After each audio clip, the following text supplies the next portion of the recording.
if you have the drone pictures before and the 3D imaging and the 3D design before and post shot, it makes things so much easier to create what went right and what went wrong. And it allows you to keep moving forward, as opposed to, I think we need to do this differently next time. With an old style paper handwritten drill log, there's plausible deniability that the driller didn't note it or record it on the drill log, or the geology wasn't there, or we didn't see that. With measure while drilling data, it's recording all the time what's going on in the hole. And as blasters and people that are in charge of shots, is this information worth acting upon? Because now it no longer becomes subjective, or was it left off, or we didn't see it. It's recorded now.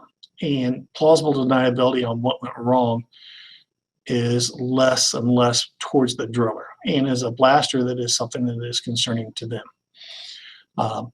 And that's one of the things that, if the information is presented to a blaster or a quarry superintendent that they have an issue or something that has changed in their shot, do they have to load around it differently? And what is the consequences if they do or don't? One of the things that I've experienced in the past is that I don't know if I trust this information, or if I do trust this information, what do I do and how do I handle it differently? It's changed.